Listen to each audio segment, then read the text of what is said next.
Rick Santorum was a Republican, conservative Republican running for the nomination for the Republican Party. In 1990, described himself when running for Congress as a progressive conservative, right? Oh my God, right? We should throw him, let's kill him immediately. I mean, he's a conservative. I'll never ever listen to this guy again. One of the elements I keep striving for here is to try and historicize, not talk about politics, but to historicize what progressivism is a response to modern conditions. It does not mean you are ideologically left, right, or center, any more than Rick Santorum is liberal because he used the word progressive. What it means is that you're looking at the world in a pragmatic, realist way. We live in a world of industrial capitalism. We live in a world of crime and vice and drugs and urbanization and high gas prices and threats overseas. Those are realities. Those elements have to factor in, a progressive would argue, have to factor into how one responds. All right? And I made the point, the social gospel progressives up there, I make this issue, kind of good. They're ideologically all over the map. They wouldn't have dinner together, right? An NRA person and a Sierra Club person are probably not close friends because they're ideologically very different.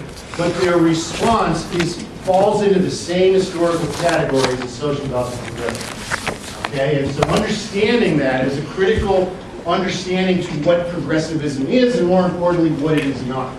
Right? Because Rick Santorum is a progressive and Barack Obama is a progressive, I would argue that they're not the same politically, or in terms of their ideology, and yet at the same time, they would equally be described as progressive. Okay, so this first group is the one that causes the most consternation because it's so big, and I kind of talked last time about a second group, which is a little easier to get our hands around. Federal progressives, national progressives, people who look to the Constitution and say this document is a useful one in which to deal with modern issues. What are our basic values? What are the things that America stands for? Again, if it's not race or religion or gender or region or lines on a map, it's the United States Constitution. It's an argument, a rhetorical argument that I would make, that most Americans would make. That's what defines the United States of America.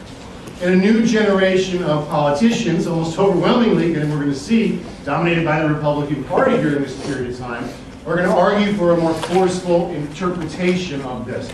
And I kind of passed over this last time. You're going to hear increasingly, if you haven't already, this discussion about the original intent of the founders. If the focus becomes the Constitution, what did James Madison mean by advise and consent of the Senate, or with all deliberate speed, or due process? What do those words mean? They become much more important the more we focus on the Constitution as the founding bedrock of what it means to be an American. And so this discussion about constitutional interpretation becomes much more important. The Supreme Court of the United States becomes much more important. Not the big words in terms of the judiciary, but rather that these issues are now going to be relevant to the way in which we live our lives. Right? Whether or not we have a jury trial, whether or not we have access to handguns, whether or not we have, go down the list of what constitutional protections are contained within that document. And I made the point again, is that I know everyone today wants to so badly throw this into this kind of ideological maelstrom so that we can have MSNBC say one thing and Fox TV say another. Republicans and Democrats are both going to use the power of the federal government for different ends. And I made this point last time. One is really more concerned about order. We're going to see an example of that in the Federal Reserve System. The other one is concerned about excess. 8-hour workday, child labor laws. If left alone, economics are going to say it's sufficient to hire little kids. A society is going to say, no, that's excessive. We're cutting off their opportunities as American citizens. If at 8 years old, instead of dancing in the basement to your friend's house party, you're going to be working in a mine somewhere. Right? So it's the same logic that's being applied to very, very different ends. And I concluded last time by talking about Roosevelt sort of being thrown into this. You see his true colors as a national progressive right out of the gate, early on in his presidency. Why does the president get in the middle of a local strike? In the Gilded Age, the argument would have been that's the prerogative of capital. They can do what they want to, and if these workers don't want to work there, they can quit. Right? This union is saying, no, we want fair wages. We want, the long list that we saw in the Gilded Age. Why does Roosevelt step in? Why does he say there's a square deal in the middle of this? There's a compromise. Again, that word is essential to understanding American politics.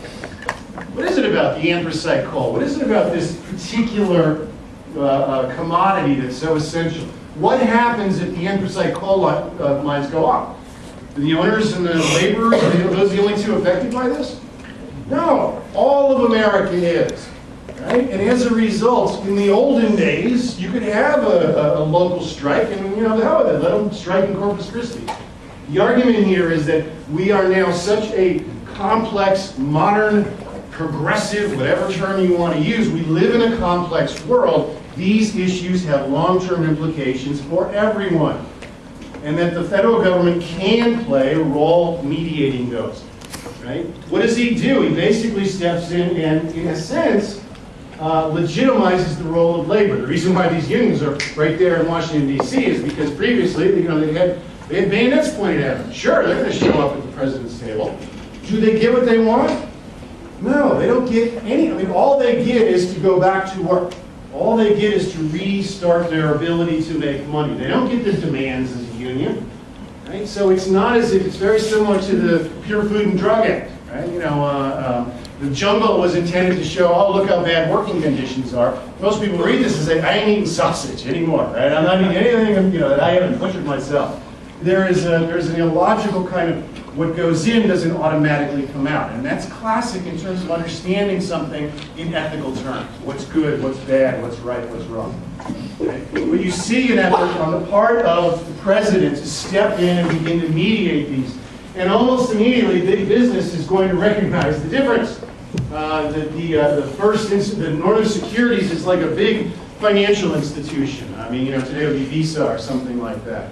And they in essence, cornered the market in most of the northern areas, basically from Minnesota to New York City, in terms of financial transactions. They basically controlled 90% of the financial transactions in the United States, making it impossible for other people to get into the marketplace. Roosevelt looks at that and says, when they catch a cold, the American economy gets sick. There needs to be greater access for other people, almost all of them billionaires themselves, to get access to the economic transactions that these people are controlling in one corporation. Right? The old way of doing it, the president, J.P. Morgan, said, kind of picks up the phone, or the telegraph in this case, and says to the president, well, let's just meet, we'll figure this out, send your man to my man. Roosevelt's response is instructive. I'm not a rival operator. I'm not just another company. I'm the president of the United States. I don't represent a business. I represent the American public, all of the American public, not just one little constituency. Right? Whether he does this with fidelity, faithfully, is a political question, one that we're not going to go too far into in a survey course like this. And you would continue to argue he did, in a sense, kind of push for new kinds of regulations. Others would say he did very little. And by and large, in economic terms, Roosevelt himself is a conservative when it comes to using the federal government to regulate business. His focus is on order. His focus is not on excess. Right? And, there's a modern example of this. 1982, I know it's an ancient example of it, but I'm 21 years old in 1982. The Supreme Court of the United States had two cases of antitrust before them. One was IBM Corporation. Now, this is truth in advertising. 2 years after this ruling, 1 year actually, after this ruling, I worked for IBM Corporation. My wife still works for IBM Corporation, so there's maybe a bias in there. In 1982, the United States Supreme Court looks at IBM, who controls almost 85% of the world's computer market. And they ask the question, is this a monopoly? Is this preventing competition from sprouting up? Steve Jobs and Apple and all the rest of them. In the same year, they're going to reach a decision on AT&T. AT&T controlled 93% of all long-distance service in the United States. Right? They make different rulings. They rule that IBM is not a monopoly and does not have to divest its holdings. Why? Because its size, just because it's good at what it does, again, bias, right? Just because it produces a marketable product at a good price, and we're talking 1982, right? Largely mainframes, is not a reason to punish that company. They're doing what they're doing because they're competing better than other competitors. AT&T, by contrast, owned all the telegraph lines, owned all the long-distance lines, and they would not let anyone have access to them. The Supreme Court rules, same year, basically the same question, that AT&T has to divest itself. What have we had subsequently? Right? All these little baby bells. You have Sprint and T-Mobile and all those other kinds of things. Two very different, they're the same concept that we're talking about. Roosevelt likes it because it's a way in which to not necessarily promote himself, but to promote what he called the bully pulpit of the federal government. The ability to have people pay attention to a unified question, right? Industry is important to everyone, not just in Corpus Christi, Texas. And as a result, let's have a conversation that involves everyone. That's the idea behind national progressivism, at least the one expressed historically by this population. Here's some unexpected turns.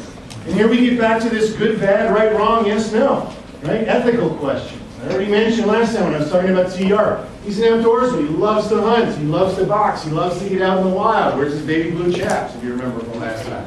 Right? He's a dude. Right? And what does he do? He realizes that most of these Western territories are disappearing. Here's Teddy Roosevelt standing next to John Muir. John Muir, if you don't know, is the founder of the Sierra Club. And John Muir is making an argument to Americans and those who have kind of spiritual, if you're looking at a place that has never been influenced by human development, arguably, John Muir makes this point, you're looking at the fingerprint of God. You're looking, I mean, look at this tree right here is over 2,000 years old. There's a guy standing underneath it. Right? This tree was alive when Jesus Christ was alive. And John Muir is saying that is a national heritage that the United States should not just simply give over to mining companies and lumber companies. You know, let's turn this into patio furniture or some such thing.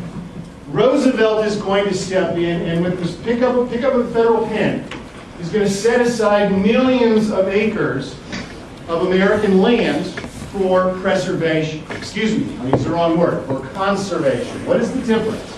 What John Muir is saying is that this is so unique and it's so pristine and it's so natural, we should never touch it again. We should never do anything to it other than just take advantage of it, you know, wander around, look at the birds, you know, kind of classic environmental triage.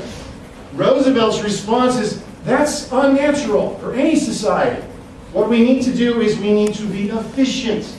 We need to utilize the resource but preserve it. We need to conserve these resources, not just simply set them aside. Right? And I'm always kind of amused when I have some friends, you know, there shouldn't be hunting in this, and there shouldn't be snowmobiling, there shouldn't be four-wheel drive. Who's paying the fees to keep those things up and running? Right? If you like deer and wildlife and all the rest, you should go find a hunter and say, well, thanks for paying your hunting license, because that's what's paying to protect this stuff. Right? There's a relationship here between use and conservation that is very different than preservation. It's not as if there shouldn't be places that are preserved. If you go to West Texas, if you go to Big Bend, that's a preserve. That's a place that's set aside. There is no development in these areas. But the question is to whether or not now the federal government is going to deal with these public lands goes front and center to this idea of national progressivism. And you get this again, this kind of Rube Goldberg machine where the influences don't naturally lead to, okay, if A, then B, if B, then C. It kind of gets jumbled because people are asking what's good, what's right, what's moral, what's ethical. And those are very difficult questions to kind of get to some sort of standard. Because of Roosevelt's success, he wins the election. He was the vice presidential nominee in 1900. He becomes president by assassination of William McKinley. He runs in 1904, wins a landslide election, and as a result, on the eve, on the night that he wins re-election, Teddy basically says, well, I'm not going to run again. And he regrets that decision for basically the rest of his life. He selects his own chosen representative to follow him in William Howard Taft. When he is running, William Howard Taft is in essence filling in the kind of areas that Teddy Roosevelt had begun. Roosevelt claims to be a trust buster. You can see by the numbers here. Right? It's William Howard Taft who really does most of the heavy lifting. He's a heavy man, over 300 pounds. He comes in to visit Corpus Christi, by the way. Came down here for the fishing. Well, you want to, you know, 3 guys on one side of the boat and William Howard Taft on the other, I guess. You want to even that thing out. But if you look at his record, the most conservative Republican president of the first 20 years of the 20th century.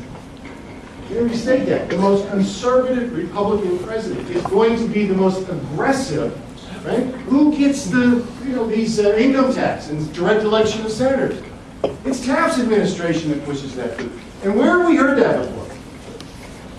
Direct election of senators, dude. Dorothy from The Wizard of Oz, wasn't that why she was going to Oz? The populists. Okay? If you remember, I was talking about the populists are going to set this agenda for what needs to take place. By 1933, almost everything the populists ran on is going to be U.S. law, is going to be enacted. I got news for you. By 1933, there's been one Democratic president. So again, in the 2002 mentality, everything's got to be Republican Democrat. Throws the logic into that. Child labor laws, mine safety laws, reducing the tariff. Remember what a tariff is. A tariff is a tax that you pay. Why do you pay it? Because that money is going to go to protect American manufacturing. William McKinley says it's a great idea. If you're a conservative, you're going to say, no, we want free trade. We want the market to decide those questions. Right? All of these are being promulgated by William Howard Taft. What he doesn't do is make much movements in terms of social policy, in terms of the right of women to vote, who are agitating for the equality of the ballot, minimum wage laws, those kinds of things. And he really is a pacifist, more of an isolationist internationally. That's the thing that really pissed Teddy Roosevelt off, is that his protege is going to, in essence, reject the idea that the United States should be mucking around in everybody's business. Roosevelt believed, when we get to foreign policy, we'll see that it is essential that the United States play a role in worldwide politics, to have a large military, to project force around the globe. Anyway, by 1912, Teddy Roosevelt is no longer enamored of the William Howard Taft administration, and he comes back and runs for the Republican nomination. I believe there are either 7 or 8 primaries held in 1912. Teddy Roosevelt wins all but one of them. The difference is the Republican Party does not have to honor what those primaries say, and the Republican Party, instead of following what their voters say, are going to nominate William Howard Taft. Roosevelt takes this as an insult to not only the democratic process, but also his kind of building up of William Howard Taft, runs for a third party candidate. He creates the Bull Moose Progressive Party. Okay? And he is going to outpoll, as a Republican, I mean he's a progressive, he's a Bull Mooser or whatever, he's going to outpoll William Howard Taft and earn more electoral votes than William Howard Taft. Because the Republicans split, it creates an opportunity for a Democrat to step in. That is the only reason why there's a Democratic president during this period of time. He's a Southerner, he's an evangelical, he's a conservative, Woodrow Wilson. And when Wilson comes into office, he is in large part going to bring with him an agenda that is focused on those social issues as well as the economic ones. The 1912 election, if you go back 100 years, and there's a great book, 1912, planning on writing one just very much like it, because the election is fascinating. All 4 of the candidates, right, even Eugene Debs, who runs as a socialist, a real socialist, are running on progressive ideas. Right? The conservative Republican, the progressive Republican, the Democrat, and the socialist are all running on the exact same. And you have 4 very qualified candidates. Whatever you think of today's candidates, all these guys are very much engaged in the ideas that are percolating around in American society. It's one of the best political elections in terms of the quality of candidates we've had in a long time. I always make the point, William Jennings Bryan, who had already lost 3 times, was the sort of heir apparent, and let's nominate Bryan again. And Bryan probably could have been president in these conditions, but he is going to defer to Woodrow Wilson because he lost 3 times and said, I don't want to mess around with the chances of the party to win. And as a result, he becomes Woodrow Wilson's Secretary of State for the next 2 years. So we'll hear a little bit more about William Jennings Bryan in the midst of this. This election is going to produce a candidate in Woodrow Wilson, who again, in contemporary settings, is hailed as, Beelzebub himself, right? Spitting fire and brimstone and all the rest of that stuff. By and large, and I shock some of my colleagues, but I can make the argument and I can make it convincingly.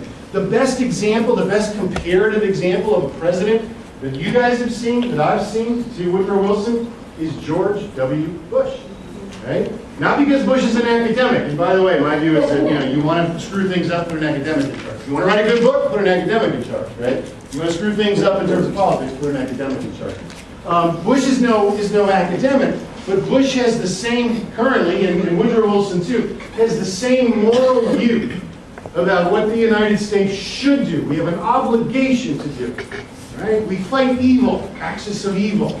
Right? Wilson is going to make the world safe for democracy. We're going to expand the notion of who are our enemies and why are our enemies. And we're going to use the federal government, and again, if you've been paying attention, you ever heard anything called the Patriot Act?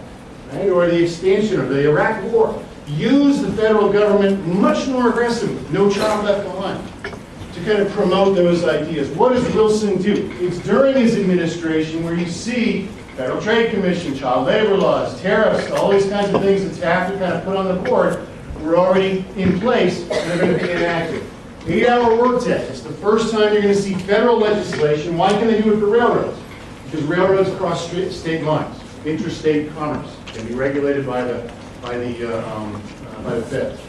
One of the reasons why baseball has a special exemption is because they argue that the baseball game is only played in one state, and therefore the Feds can't step in and regulate it. And that so far has kind of been upheld.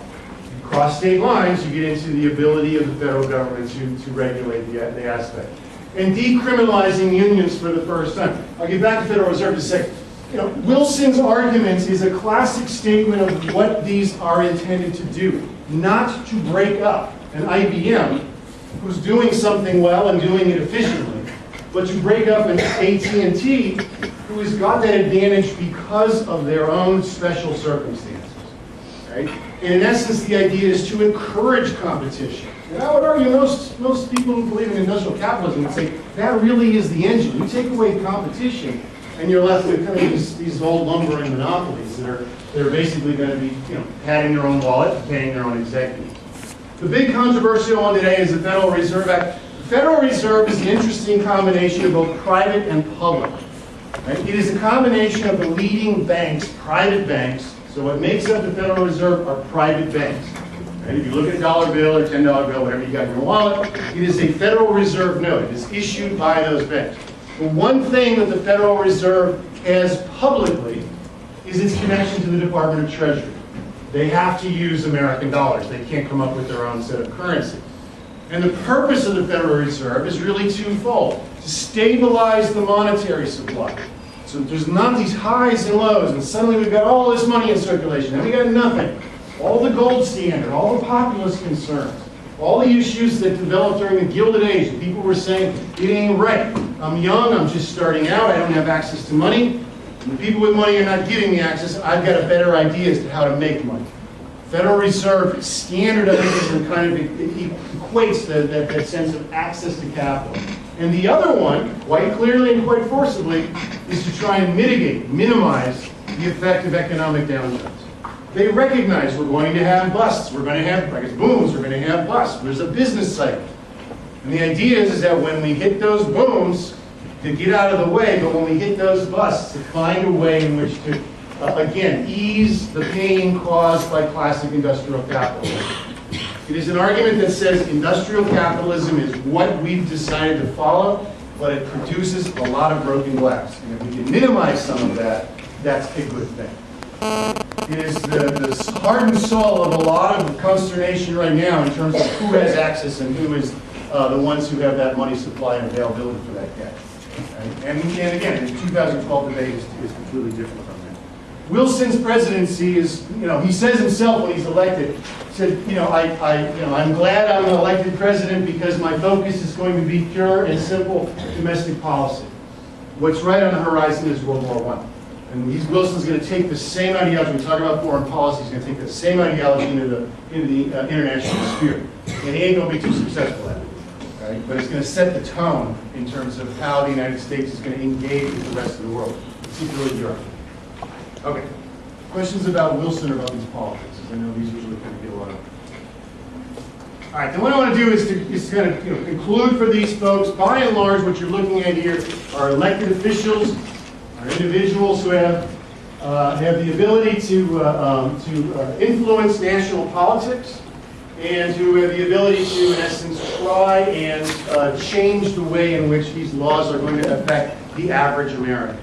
The assumption that a national progressive would say, really two assumptions, is that the economy, the assumption is that the economy is very clearly, comfortably, and permanently on an economic footing based on industrial capitalism, number one. And number two, the United States Constitution is the one document that holds this country together. Okay? Those are the operating principles. The connections, that's one of the things we're going to see in the 20th century, even to this day. What are the coalitions that are holding these parties together? because they're going to change. And particularly the big one that we're going to see is going to be the Great Depression. It's going to throw all these coalitions up in the air and recombine them. And then again, we'll see in the 1960s, the Vietnam and the Watergate era. It's going to throw them all in the air and recombine them. This last point is that the idea of the federal government being secondary and not really a major concern is gone. Right? They're very much like us. They know the names of the presidents and maybe their senators, really would struggle to name any of their local representatives. And that is a real difference to feel today. Okay. Two groups, one very diverse, social gospel, national liberals, national progressives are pretty clear. The third group and the final group here is one that I think is the most interesting, and the one that really has somewhat disappeared over the past few decades in terms of, and I think it's a part of globalization, right? You don't see national interests anymore by capital. Sounds like an oxymoron, corporate liberalism. And the idea is in essence that corporate liberalism is reacting to, progressives are reacting to the changes that have taken place to American business. And I stress this when talking about the Gilded Age. The old way of doing things was very much labor intensive. You focus on this, you push, the labor costs as low as they can go. If you can use convicts, if you can use immigrants, if you can use women and children, all the better, because you can drive labor costs down. When you look at where we are in a modern world, right, these folks require skill. They have to have some ability to do the job. Even though Charlie Chaplin is sitting there and putting on these bolts at 30 a minute or something like that, he is essential to the way in which that machinery is going to operate. And if these people stop working, if they get fired or they stop working, what do you have as a corporation? Nothing. If these people stop working, you've got millions of dollars invested in making sure that the industrial process is going forward. There is going to be a reconceptualization by business about their relationship to their own laborers. And that's progressive, as we're going to see, and that's also going to be the term corporate liberalism. The guy who's going to be sort of the early, the Adam Smith of this, is a guy by the name of Frederick Winslow Taylor, sort of a very interesting but often overlooked individual. Taylor is going to do a lot of business school types of analyses. If you're in business school, you know what I'm talking about. Real case studies about how workers work, how systems work. And what Taylor's contribution is largely, and it's going to be called American way capitalism, is largely the idea that a worker needs to be rewarded for being a good worker, for being a loyal worker, for being somebody who is committed to the success of the company. And the way to do that, he is going to argue, is something called welfare capitalism. And that concept is one which I'm going to get to in just a second, is important to understand largely for where it comes from, what it argues, and more importantly, who is the one that sort of introduces it to American society. Corporate liberals, you're sort of seeing the origins of modern conservatism. If you call yourself a conservative, I'm assuming you're not into aristocracy and the divine rights of kings, right? That's the old conservatism. The new conservatism is largely one that says, ultimately, the one thing that is true, a conservative would argue this, and I'm getting ahead of myself as to where we are later in the class, is that we are all born individually free. That's a truism, right? It is a conservative value.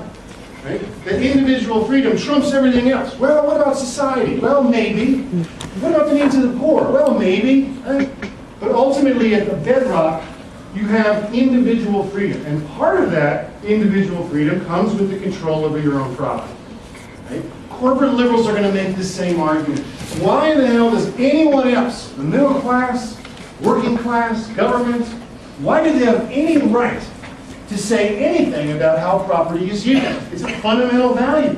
Right? We hold these truths to be self-evident. All endowed by our Creator, and very creative writing there by Thomas Jefferson. Could be God, could be mom and dad, whatever your Creator is, with inalienable rights, life, liberty, pursuit of happiness. Okay? And their argument is that that is a founding principle of this country, and that no one else has a say in how that property is going to be used. Aha, progressives would say. What about all these children? What about Shorty Slip? What about these kids being worked to death when they're 8 years old? You happy about that? You glad about that? Is that what you want to see for our country? Well, no, we don't want to see that, and we're not being ogreish, right? There's a balance here. But we, corporate liberals would argue, we as the owners of that property are going to make those choices.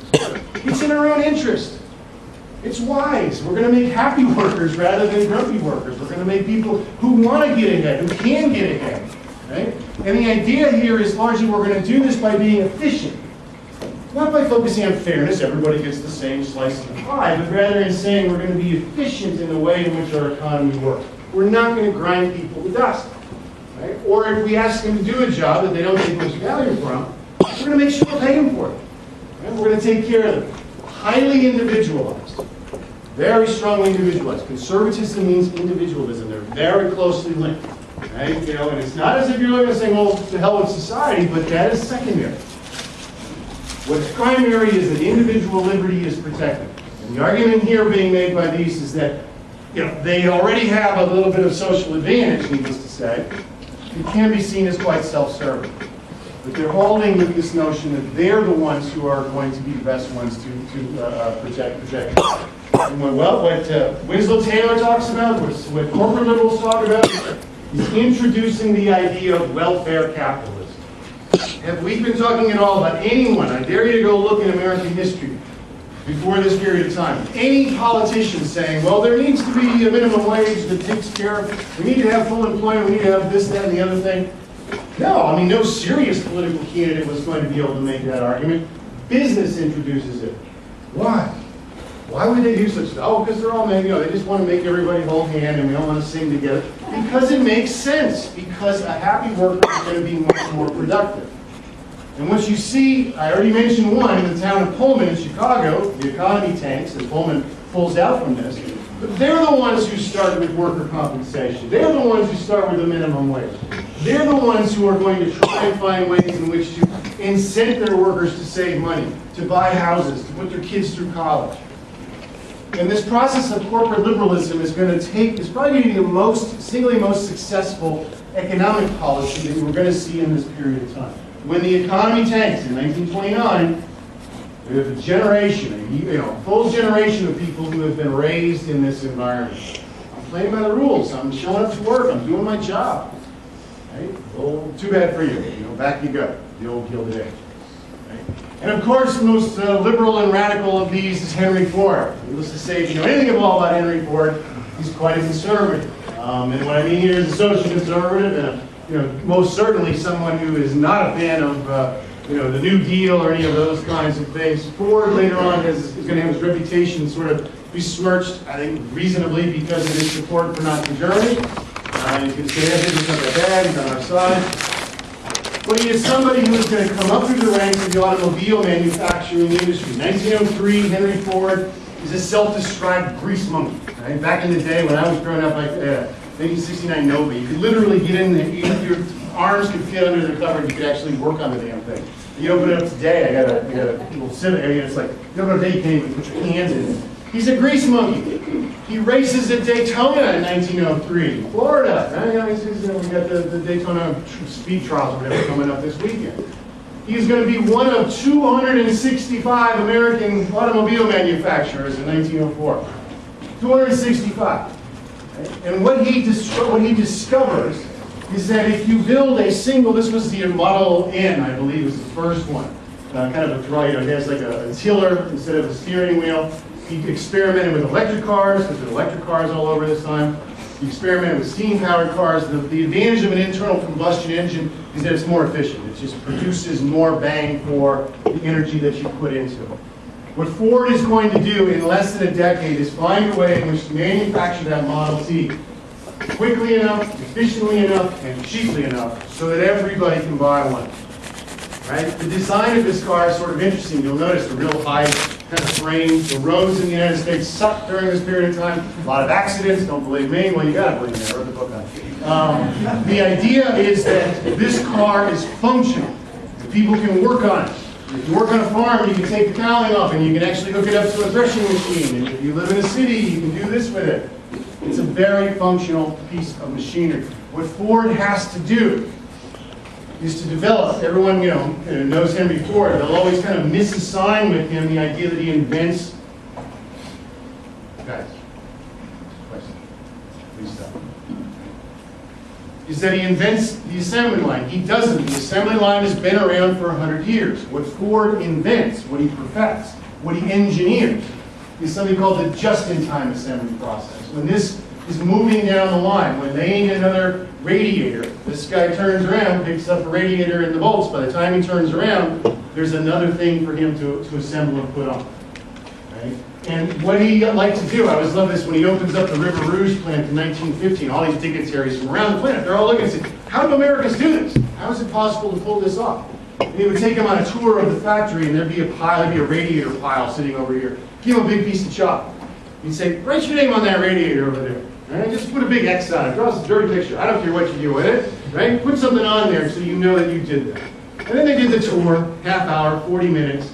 And at the end of the tour, wow, Mr. Ford, this was great. And he said, well, I'm going to drive you guys back to the hotel. Out comes a car with those parts that were marked by those visitors. They got it to the point in 1917 where they can make a Model T every 14 minutes. Right? That is American, it's called the American system or the Ford system. What can you not have? You cannot have one of these workers here going, I'm not going to do this. I'm not going to sit here like Charlie Chaplin forever and ever and ever. Right? What Ford discovered, right, in 1913 is that his entire labor force is turning over 4 times in a single year. People are saying, take this job and shove it. I'm not going to do Charlie Chaplin's job for the rest of my life. Ford on his own. Here is a classic definition of corporate liberalism. Ford, without the government telling him to do it, without a union telling him to do it, Ford is going to announce something called the $5 work week. It is a 400% increase in the average salary of his laborers. They have to be there for 6 months to get full advantage of it. But the argument is you're going to have a crappy job that you don't like. You're going to be doing the same thing repeatedly, 8 hours a day. But I'm going to pay you 4 times what you're going to get paid down the street. Right? And this is a question you can answer for yourself. Right? You graduate, you got 2 jobs waiting for you. One of them is exactly what you want to do in life. Right? And I'm going to do all these wonderful things, and then you're going to get paid $40,000 or $50,000 to do it. It's exactly what you want to do in life. Or company B is going to hire you and pay you $220,000 a year. You're not going to do what they tell you to do. Which job do you take? Don't answer that question. Think about that question. Most Americans would say, I'm going to do a lot of good with $220,000, particularly for me, right? I mean, the house I live in, the car I live in. What it's doing is shifting very clearly the idea that we define ourselves by our labor. Remember that old producerism? I feed you all. I do this for you all, right? I'm the guy who's looking at you from the ironworks, looking in the eye. I'm a worker. And it's turning them into consumers. We define ourselves by our consumption. Ford does this. No government does it. No one else does it. And he requires a very clear behavioral pattern. No talking, no sleeping. Sounds like Blondie, right? No talking, no sleeping, no this, no that. If you don't, you lose your job. If they find out you're having problems with alcohol or drugs, you lose your job. If you're a woman who's married, you lose your job. You're investigating your private life. If you're having arguments with your boyfriend or girlfriend, you could lose your job. But you're also making 4 to 5 times what the average worker is going to do. Right? And it is going to turn into sort of an economic miracle for Ford that is going to be easily copied by others that are out there. Right? So Fordism is a classic example of this. There is a deep and lasting dislike, hatred, if you will, of anyone stepping in and saying, this is your property and this is what I want you to do with it. And again, it resonates, if you are conservative, it resonates to the core of what it means to be conservative. To say you cannot do that. Right? That is not something which is justified by a political ideology of conservatism. But they're going to be able to say, this is the modern world. There needs to be some response. Otherwise, there are other economic systems out there. There's socialism, there's communism, there's slavery, there are other economic systems that could work better if the population's not more efficiently, but if the population says, the hell with this, right? I'm tired of working in a mine for 12 hours a day to get paid 20 cents. The relationship of efficiency becomes much more important than labor management, labor, capital, those Gilded Age things we talked about before. And again, it just becomes kind of common sense analysis. Where do all the union contracts come from? Oh, can't you believe these unions do this? Can't you believe these unions do that? Who's signing those contracts? The businesses themselves. They're the ones who are saying, we're going to do this because we have got an advantage over our competition if we do this with our employees. We're going to hold you to a higher standard. That's the relationship that you've got. Ford proves them right. Right? Ford is going to dominate the auto industry until around the 1920s, when Ford doesn't realize that he's created enough consumers out there that they want to have. He's going to lose the lead in the #1 automobile manufacturing to General Motors. And why? Because General Motors offers product differentiation. You can start with a Chevy, move up to a DeSoto, go to a Buick, and eventually get a Cadillac. Right? And Ford is like, no, one car for everybody. That is out of step in the 1920s and 1930s. And as a result, he's going to kind of drive their market share down quite a bit. All right, conclusions to this broad concept of progressivism. First of all, recognize that they are reforming the system. This is not taking industrial capitalism, throwing out the window. They're not taking the Constitution and throwing out the window. What they're saying is that we live in a modern world. Even if we get to Oz, we are not going to be able to turn the world back to the time when we were all freeholders and all small farmers and all these independents. Right? As much as you want to dress up in the past, it doesn't. We don't live in the past. We live in a very modern society. Progressivism in all three of those forms is doing that in a very important way. To be progressive, I think this is the most important one here. And I use this word moral. I probably should say ethical. Moral, again, I made this point, is a religious connotation to it. Ethical, what's right, what's wrong?